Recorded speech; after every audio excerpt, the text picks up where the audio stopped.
Peace, good people. The little one and I just got back from a Target run while Felicia was setting up for the podcast, and I got to tell you about what I learned while I was there. Target is partnering with HBCUs, shout out to Hampton, HU, to support the next generation of Black talent. One of the ways Target is teaming up with HBCUs is through the Target HBCU Design Challenge, where HBCU students submit designs to be included in Target's Black History Month collection. And if you want to see the winners, check back during Black History Month. Well, Black History Month is every month, but specifically February to see the latest designs that will be featured in Target 2022 Black History Month collection. Celebrate your legacy. Invest in the future. Together we are Black beyond measure. And be sure to visit target.com/blackbeyondmeasure to learn more. It can be a dark world sometimes. Don't be afraid to be a source of light. It can be a dark world sometimes. But don't be afraid to be a source of light. Peace, good people. Peace. How you feeling, Fee? I'm feeling all right. How you feeling? Happy to be here. I like that. Here in this moment. Yeah, this is my space. I have gratitude for this space. I have gratitude for this, the way folks show up here. Got gratitude for Kamali. Without a doubt. She's in the building. Wouldn't be here if she wasn't here. Right. She's in the playpen. Yeah. Thank you all for tuning in to another episode of Soul Affirmations with Felicia and Karega. With Karega and Felicia. And the listeners on the Black Love Podcast Network. Hey. And Kamali. Kamali who's saying, hey. Facts. Well, I want to open up this conversation with the affirmation I found from your book. And hope it's fitting. It's on page 50. If you have your Soul Affirmations, a toolkit for reflection and manifesting the light within. That's Karega's book. And it reads, I can grow from difficult experiences. Challenges reveal new layers of my gifting. I celebrate my breakthroughs and acknowledge my growth areas. Say that again. I can grow from difficult experiences. Yes. Challenges reveal new layers of my gifting. Yes. I celebrate my breakthroughs and acknowledge my growth areas. Challenges reveal new layers of my gifting. Yeah. It's crazy how I hear it and want to jump right in, but the way that spoke to me, yeah, it's just going to always be a challenge for me to fit in spaces that don't acknowledge the uniqueness of how I hold and what I hold. So the challenge reveals a new layer of my gifting. So if presented with a challenge, do I have the courage to stand in my gifting?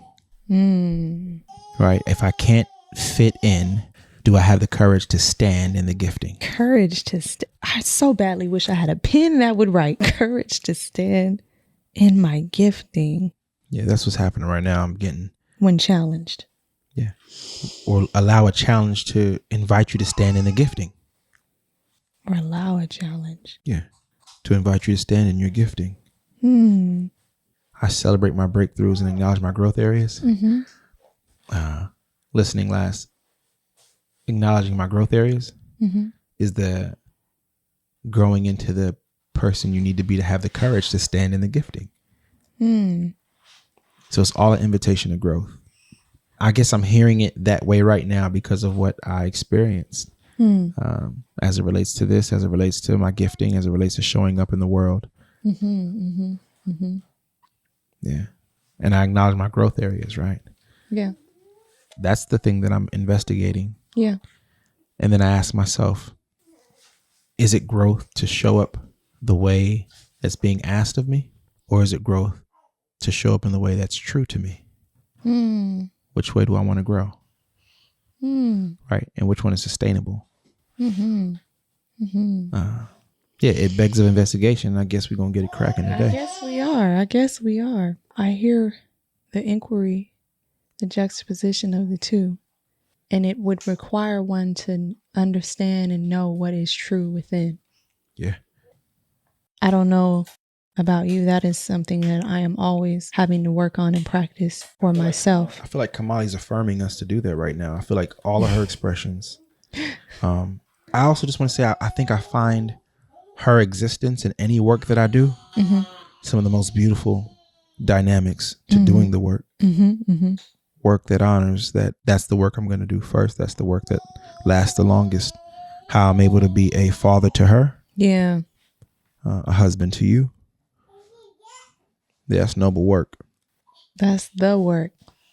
Straight up. Straight up. So I wanted to ask you, I mean, we can jump into, what you're processing presently, or we can preface it by asking you if you can remember where this came from in particular. Can I remember where that particular affirmation comes from? No pressure too. I know. I just wanted to kind of understand more about where how the writing found itself. I think it's unique. My emotional memory is something I rely heavily upon in conversation. Uh-huh. And it is often heavily based on the temperament of my emotion. Mm-hmm. I have a very high emotional memory. Mm-hmm. I can remember what I feel. I can remember how those things come to be. And I think my emotions are running maybe in a different direction today. I can't recall this one, but I can tell you how it's speaking to me today. Okay. And I appreciate you just acknowledging where you're at presently. Mm-hmm. Thank you. And I invite us to take a deep breath. Not a small one, neither. Not a Felicia breath. Because I'll take a small one when I'm challenged, okay? I'm breathing deep on this one. Yeah. Yeah, so I think I can come to this affirmation in the path that brought me, but my emotional memory brings me here right now, and I can tell you how it speaks to me. Mm-hmm. And I think the first thing that I want to acknowledge that how beautiful it feels to be present in this moment. Mm-hmm. Here I am in a space that allows me to be Kamayu and Kamali's father, your husband, my individual self, and there's power in that. There's not a deficiency in that. Not in this space. Those things are all added value. Mm-hmm. Mm-hmm. And experiencing challenges in other spaces where the ask or the requirement is that I am more of something else, when truthfully I am what I have to give and be right now. Right. So hearing her voice actively in the background is what my life has been like, right, since the day we were gifted with her birth. And I say gifted with her birth because we understand all the different outcomes that birth can offer. Right. We were, in fact, gifted with Kamayu as well, but it didn't feel like a gift for a very long time. Right. Right. Thank you for saying that. The gift of hearing her voice and meeting her needs at any hour is just, it's the work, right? It's the work that's important. It's noble to me. So I guess I'll contextualize for the listeners what brings me to this, right? And right before coming to this sacred space of soul affirmations, I was managing another set of communication as related to some projects that I manage outside of this space. So Felicia and I have begun some consulting in different areas concerning whether it's our expertise, but really what's most important, what's most central to our wellness right now. And this work is enjoyable, often impactful, but I find myself in a commitment that requires a lot of different team members. Mm-hmm, mm-hmm. And it looks like these team members have had some level of interaction or some level of virtual work experience through the pandemic. So they're in year 2 of virtual work. And this is season 1, very early in season 1 of virtual work for me. Right, right. Because of the grief. Because of the grief, because of what my work used to be in schools as a dean of students. It is now like the requirement being in this space, being a partner, being a provider, and positioning myself for opportunities to provide for my family. Mm-hmm. And I just experienced something that felt really, really, it's not good. It's a chopping block I'm not willing to meet. You know, in some cases you You take on commitments. You become a better version of yourself. You trim the fat, right? But in no way am I trying to be the version of a working citizen that I've seen folks be through the pandemic. What does that look like? There's like this silent ongoing stress. There is this desire trying to balance it all: partnerships, families, school schedules, children's schedules, communication, likingness, romance. Like, I'm just watching folks trying to juggle so much working in the home setting. And I watched folks experience that. And many of those folks came to our Soul Affirmation Sundays, right? On IG to affirm what we were saying, to be affirmed in what they were feeling. So now here I am entering the carousel of that work and had an experience that just felt, it just felt too much like what's unsustainable. I value communication. I value teamwork. It helps me show up. Yeah. And to the truth of the extent, right? Like, I haven't dealt with an email chain of people otherwise critiquing or, no, I'm being really kind. Let me just speak my truth. It's not, critique is an easy thing. Anybody can handle critique. It's complaint that I can't get down with, right? Complaint ain't got no, I don't have room for it. I don't live here. Yeah. Yeah. If somebody should be complaining, it'd be these folks right here. And I'm not saying like, oh, let's put who deserves to complain on a scale. No, I'm just saying like, I don't have room for it. I don't even do it. Yeah. I don't complain about anyone, right? Yep. Even in the space that we came to Soul Affirmations, if we had experiences that were off-putting, we didn't complain. We expressed how that felt and the discomfort of it and how we weren't willing to participate in that. We didn't come on any spaces and complain. I think I just don't have the emotional dexterity to handle somebody's complaint right now, or just a really an impersonal level of communication. And I don't know if I want to grow to be a version of myself, or like, well, since it happens all the time, I guess I'll just no. Right. I'm not going back to that. But even what you just said, like impersonal communication. Very impersonal. It just seems like communication that doesn't fall in the line of communication as a definition. Like, how can communication be impersonal? Right. So we want communication to be effective, embedded in the effort and the intention it takes to communicate. And many of the conflicts people experience is when they feel misunderstood or undervalued in their communication. Right. And it presents a trigger, right, when we feel we're speaking and we aren't being heard. So I recognize that communication, in the least, is an attempt, right, to express how you feel or the hopes for a desired outcome. I'm following you. I just acknowledging, like, we just put Kamali down and trying to find my way back into this fold of communication.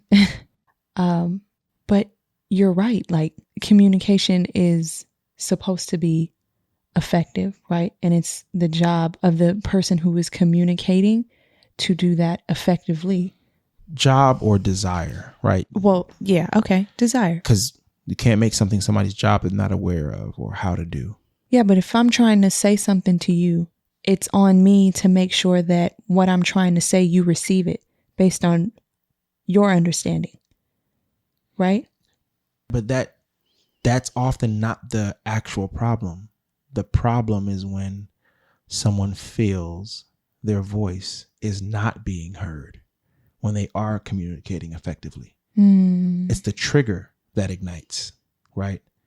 The impatience that ignites. And then efficacy is no longer the point, right? The point is being heard, not whether it's effective or not. And because you started out trying to be effective, right? That's why most people, they'll take it to here. They escalate, right? They'll give you a warning.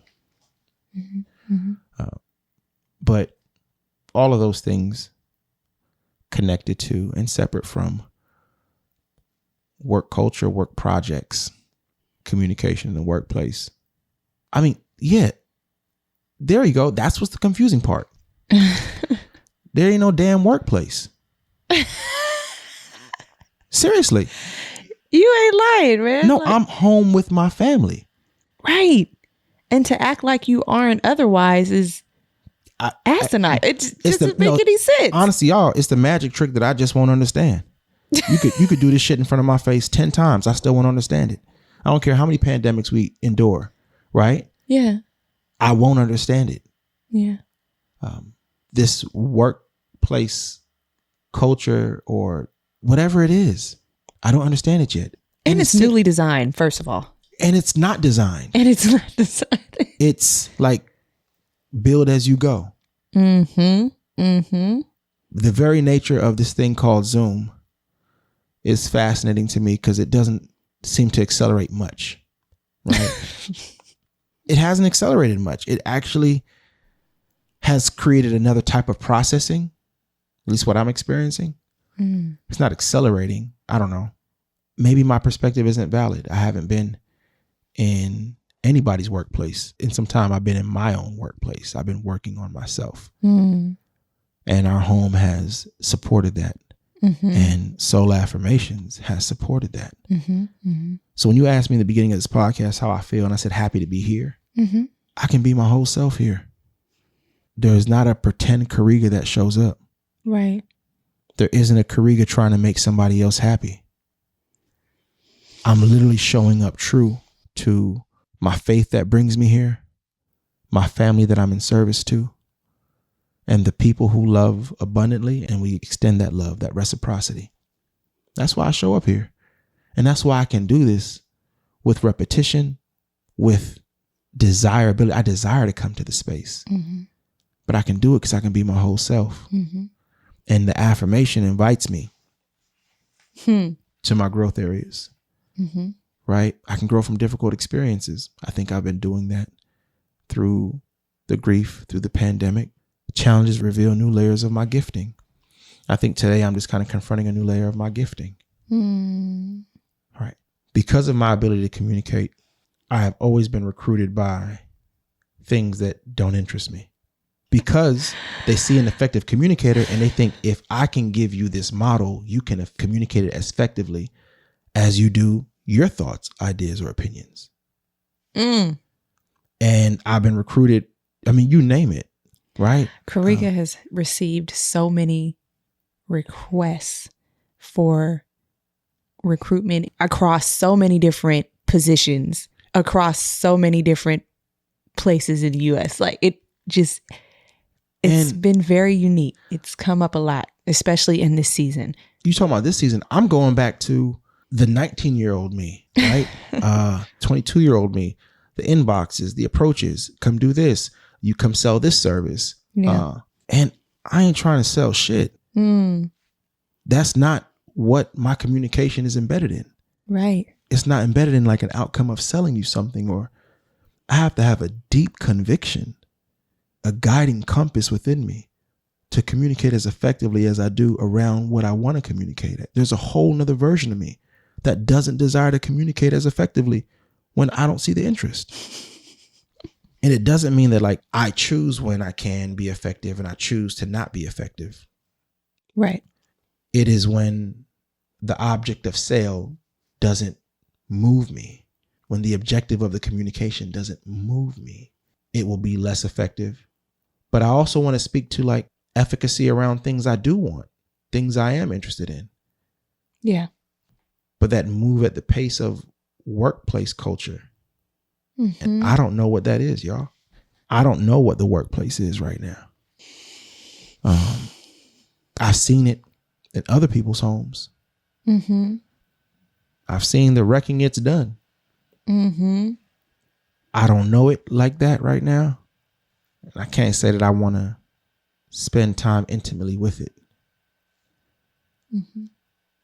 Yeah, it's like I'm doing my damnedest best to examine myself, because it isn't what someone does or says that makes anything true. It's how I feel inside. Ooh. So I'm examining myself and saying, what did I create, cause, or do that cause the hiccup that I'm experiencing? And I'm like, oh, it's workplace communication.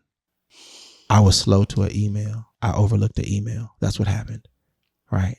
And overlooking that email created this whole sequence of workplace communication that was just like mind blowing to me.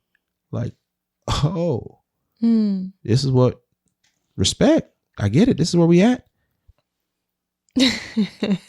Y'all should have just saw the way my shoulders. Yeah, he just shook. This shrug. Because it's like, I get it. I get it, right? Like, ideas make the world go round. So, run your idea the best way you see fit. But ain't no idea about to have me turn around in circles. Not one. I prayed for my yays to be yays and my nays to be nays when I was becoming Kamayu's father. That I would have very clear yeses and very clear nos. So I'm hearing for me, in me, some answers that I must sit with, and maybe some answers that I must render. Now, this doesn't mean that I'm not available for collaboration. I've been collaborating amazingly through the pandemic. I have been able to speak at a number of universities, a number of schools, middle school, high school, elementary, community centers. I did virtual book clubs, performances, in-person and virtual performances.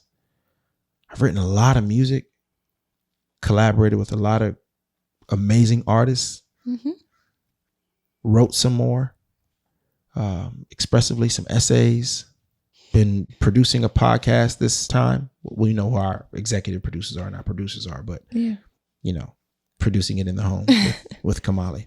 I was about to say, you've been diaper daddy for a minute now. It's like. So my thing is like, no, I actually am doing well. I actually am proud of myself for the progress I made. I am happy that I've been able to show up in the world the way that I have, with my ideas, with my best foot forward. So this experience doesn't get to counteract that. This episode of Soul Affirmations is brought to you by McDonald's, proudly serving communities since 1965. Wow, 1965. That's a long time. They've been a part of my life for a long time, actually. So we can talk about like different McDonald's at different parts. We can, whether it was my time growing up in Sacramento, the one on 29th and Florin, that was the first, that was a hub for everything. Yeah. You got off the 81, got something to eat, saw your friends. This is like pre-cell phone, pre-social media. Right. So McDonald's was the hub. Yeah, I remember that one. But if I really want to think about like how McDonald's showed up, grad school, when I was living in DC, Maryland, and I didn't have Wi-Fi. My teaching salary didn't really let me have a Wi-Fi. So I used to go to McDonald's to submit assignments to Blackboard in grad school. Oh, man. I vividly remember those moments in grad school. I remember them in undergrad, but very much so in grad school. 4 a.m. trying to get me a coffee real quick so I can bust through this next assignment, or even just 4 a.m. after the club trying to. I thought that might have been. Either way, McDonald's has definitely been present for me. Man, it's a staple for real. It is a staple. It is a staple. And now I really understand why they say I'm loving it. I'm loving it. What I'm also happy about is that you're able to communicate when challenged, right? Here's the truth, right? You brought it here. Rather than allowing it to live just inside of your head, inside of your body. You speaking about the challenge and navigating yourself through what it is that you're feeling is a practice of wellness. And I'm so grateful that we're able to do that in our home, and that we've been doing it for some time now. So much so that when something comes up and it doesn't feel right, it's like an alert, if you will. Yeah. And I want to acknowledge that I don't think everybody has the luxury and or privilege to be able to do so, or maybe they just don't know how to do so because this has been the norm for so long. But this is why I so deeply, when I say how you feeling, and I thank the listeners on the Black Love Podcast Network, and I thank everybody who's connected and contributed. The reason why I do that is because I really do appreciate it here, y'all. Like Mm-hmm. I've been able to grow and evolve as a being, as someone who has feelings, as someone who must explore those feelings and not shelf those feelings for the sake of productivity. Ooh, for the sake of productivity. For the sake of providing. So my role in this marriage, in this family, as the parent who did not give birth, is to serve and provide. Mm-hmm. Like that's embedded in my identity. When you go down to give birth, my role is to serve you and family Mm-hmm. and provide because I am able-bodied. Mm. It doesn't mean, and provide doesn't mean necessarily out the housework. It's just provide. If I got to get up because you're healing, right? Whatever it is, right? Mm-hmm. But you provide. But I think so many of us, like this identity is embedded in so many folks. Provide productivity, provide productivity. And I recognize that like, that's not the binary. It doesn't just go like that or look like that. Right. And I also have to acknowledge like how much there isn't a finger to point at anybody else. That part. Yeah, I'm not saying if you did this differently. No, I'm saying you did exactly what I needed you to do so I can see if I'm functioning here or if I'm not functioning here. Right. I'm not asking you to do me any differently. In fact, I needed exactly to see what that was. Because I realized, oh, it's workplace culture. Man, good luck. Good luck. There is no workplace culture anymore. We have evolved to a level of humanity where it is person to person, where it's connectedness, where it is teamwork. Workplaces, what are those? Right? What are those? It's virtual. It's your senior supervisor going through the same thing you're going through at home. Right. Like human beings are having these experiences, not job titles or positions. So when I say good luck, it's like, I'm not interested in upholding a workplace culture. I'm interested in building healthy teams, healthy people, effective communication, goals that impact. And I guess, teamwork is just a really, it's a practice. Like love, like grace. This isn't like verbalizing feeling victimized. This is verbalizing like, oh, I appreciate you showing me what it is. Yeah. But I needed this. I needed it because I didn't realize how many things it was attached to. The only reason why I'm in this situation is because of my role in this marriage. I know how badly I want to experience every minute Kamali has to give us. I know how much I deserve that. Yep. I know when it wasn't the case. So being able to be well in my home and well for my family, that's the mark. And if I'm hitting that mark, there's joy. There's no room for somebody else's measurement of a mark they wanted me to hit to feel. It just has no place. That's the mark, cuz. That's the mark, cuz. It don't have no space. Somebody telling me what I'm not. It don't have no space right now. I'm defying a lot of things just by being here and just by being well. And I'm still creative and innovative. And I'm still creating and I'm still, God is still providing our wants and needs. I don't have any room for somebody to tell me what I'm not right now. No, I think you're doing exactly what it is that you are supposed to be doing. And I think you are exactly who you are supposed to be. Grateful that we are able to have these moments together in our home and with our children, one-on-one. Absolutely. A new reality that I'm just arriving in today, and I hope I can write this down, is that, before there is ever a space that can tell me what I'm not, I'll tell you who I am. Before there's ever a space to tell me who I'm not, I'll tell you who I am. Okay, I like that. And only I can say what I'm not. Here's what I know to be true. There is no affirmation and negation. So why would I tell you what I'm not when I can tell you who I am? Right. Mm-hmm. And what I am, there will always be enough. And I think that this was like the culminating work culture display, workspace culture that lets me say, all right, cool. Yeah. You got it. Okay. So as I'm listening to you, an affirmation came up for me from my book that I'd like to read on your behalf. And it's on page 80, if you have your yellow soul affirmations text. And it reads, I speak to find the wisdom that is there. I speak to understand more about myself and what I'm feeling. I speak to allow my feelings to be true. I speak to resolve what's conflicting inside. I'm speaking for my wellness. I'm speaking as an act of self-love. I'm speaking for my wellness, and I'm speaking as an act of self-love. And I feel that from you, Rika. Yo, I just want to say how great it feels to be a Black man and to be able to affirm myself in those ways. Mm-hmm. Like, that shit don't be happening on a daily. All right, there's very few places to affirm a Black man in those word choicings. And we have all of those feelings. And we have all of those feelings. Right. You're not absent of them. But nowhere am I hearing anybody talk to us like that, right? And it nurtured such a deep place within me, those words, not just because you're the author, because the way I'm feeling today, it nurtured such a deep place in me. Nobody talking like that, dog. And damn sure nobody talking like that looking me in the face, right? I think you're the only person who can talk to me that gentle, because I just don't think people see us as deserving of that type of gentleness, right? But we all know that a thug is just like one of the most sensitive human beings. Right. Right. That's what it is, right?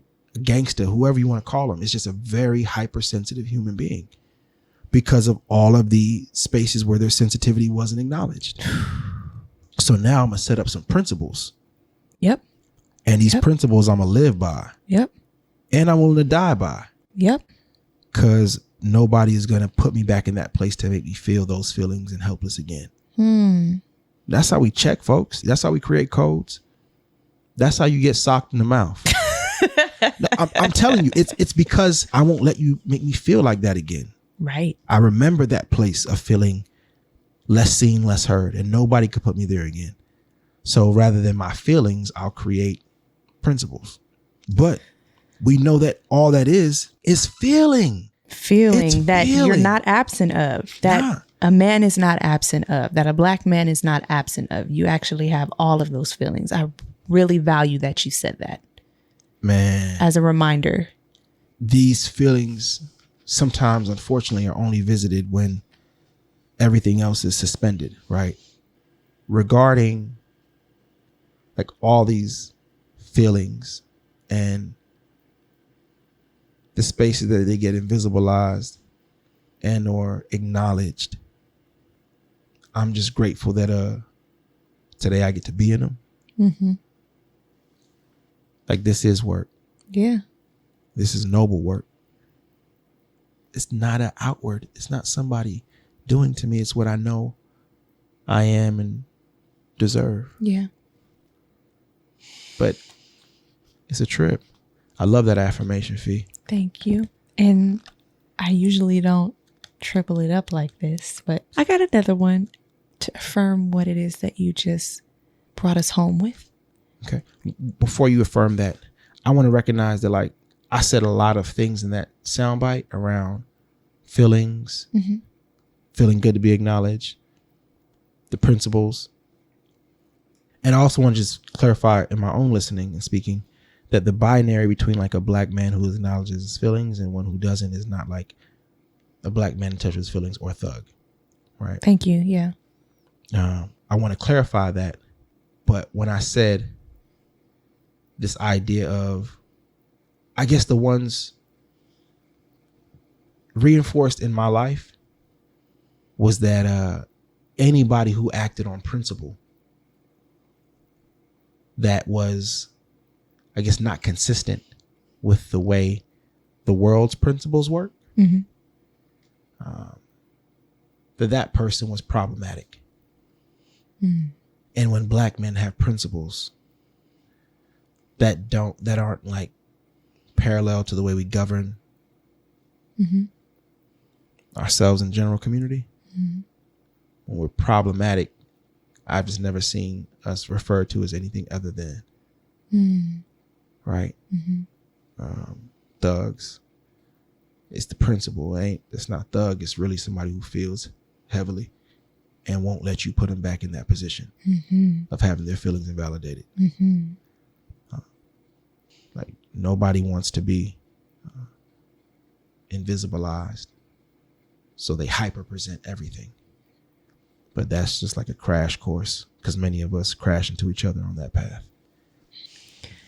Today, I will practice love by showing compassion to people or spaces often overlooked or intentionally silenced.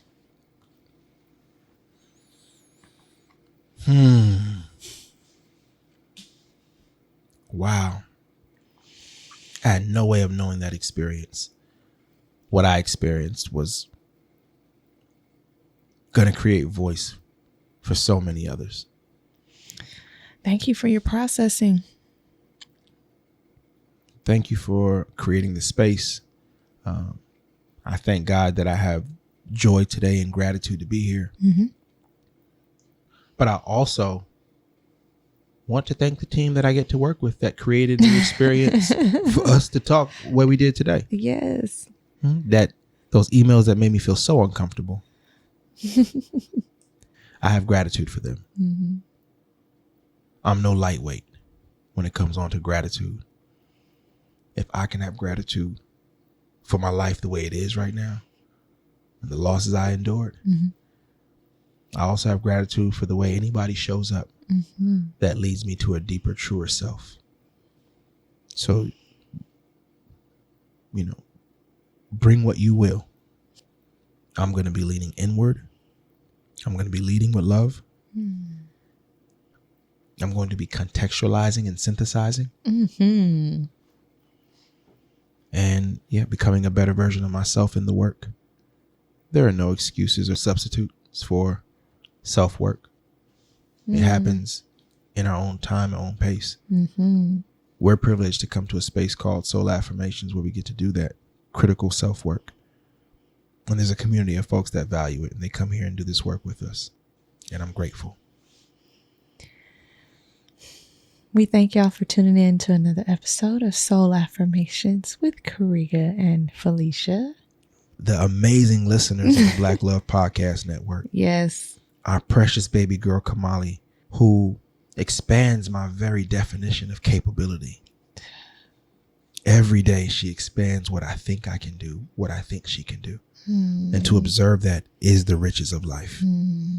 I will not miss her growth. I will not miss her marks. I will not miss being present. I am not put in a position where I have to choose.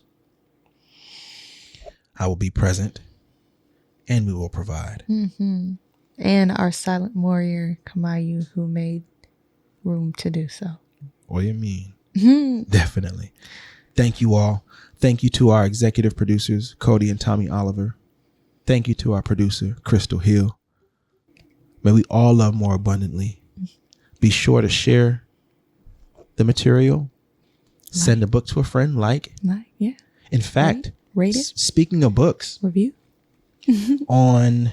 Oh yes. So my very good friend, Chloe Labuezo, she just released a book called Life, I Swear. I was featured on her podcast, season 4 of her podcast called Life, I Swear. She now has a book released called Life, I Swear, Intimate Stories from Black Women on Identity, Healing, and Self-Trust.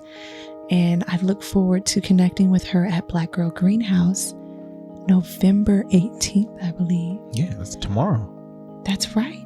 Well, if you are in the Oakland or the Bay Area, feel free to come find us, come connect with us as we share our stories, because when we share our stories, we create room for belongingness and connectedness and love.